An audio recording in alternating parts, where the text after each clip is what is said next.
Indonesiaku, bumi yang kaya akan ragam agama, suku, dan budaya.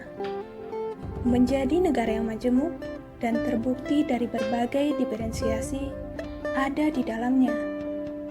Agama merupakan salah satu bentuk diferensiasi yang ada dalam kehidupan masyarakat di Indonesia. Karenanya, setiap agama memiliki ajaran dan kepercayaan yang berbeda, mulai dari cara beribadah hingga atribut keagamaan yang beragam. Di Indonesia sendiri terdapat 6 agama yang diakui. Pertama, agama Islam. Islam pertama kali masuk ke Indonesia pada abad ke-7, dibawa oleh pedagang-pedagang dari Arab. Islam menyebar hingga ke pantai barat Sumatera dan kemudian berkembang hingga ke timur Pulau Jawa. Pada periode ini terdapat beberapa kerajaan Islam, yaitu Kerajaan Demak, Kerajaan Pajang, Kerajaan Mataram, dan Kerajaan Banten. Pada akhir abad ke-15 Masehi, berdiri 20 kerajaan Islam yang mencerminkan dominasi Islam di Indonesia. Indonesia merupakan negara dengan penduduk muslim terbanyak di dunia. Sekitar 85% dari jumlah penduduk Indonesia adalah menganut ajaran Islam. Kedua, agama Buddha.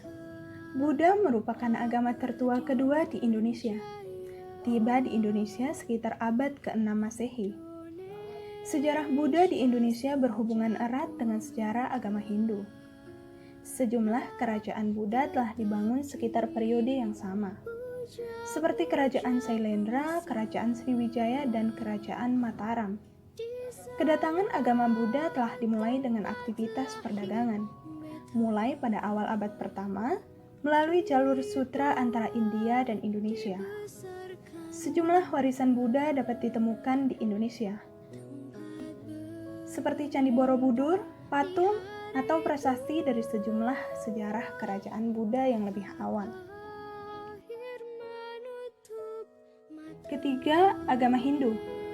Kebudayaan dan agama Hindu tiba di Indonesia pada abad pertama Masehi, bersamaan waktunya dengan kedatangan agama Buddha, menghasilkan sejumlah kerajaan Hindu-Buddha seperti Kerajaan Kutai, Kerajaan Mataram, dan Kerajaan Majapahit.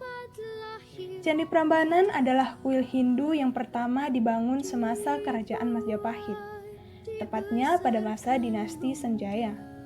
4. Kristen Katolik.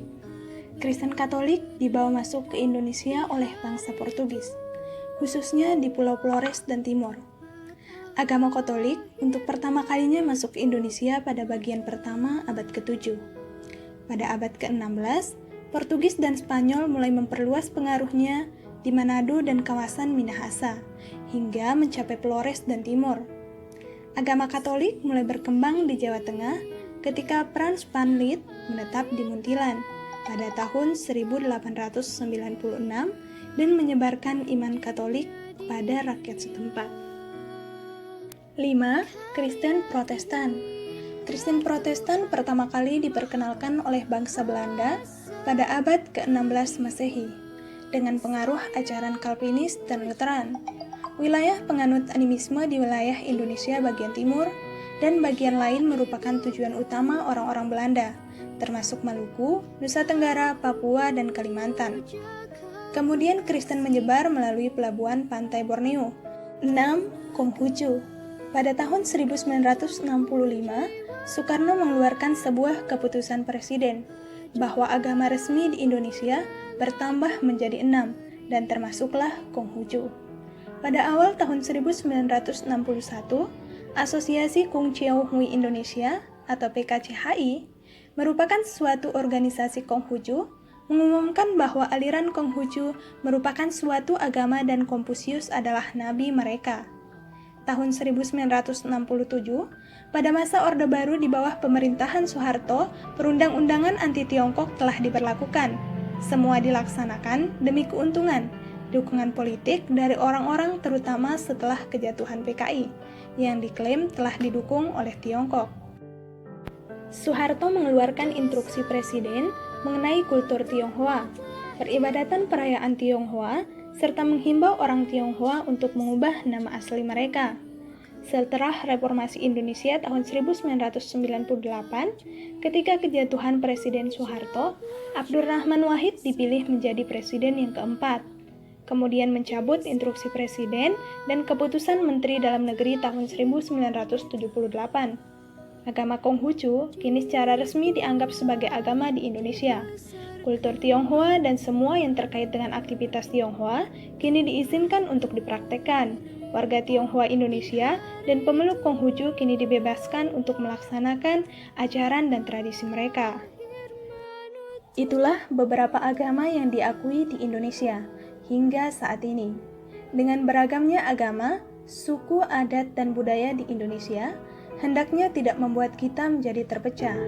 Jadikan itu sebagai warisan dan kekayaan budaya Indonesia. Ciptakan hubungan antar umat beragama atau solidaritas sesama manusia dalam harmonisnya kehidupan masyarakat Indonesia.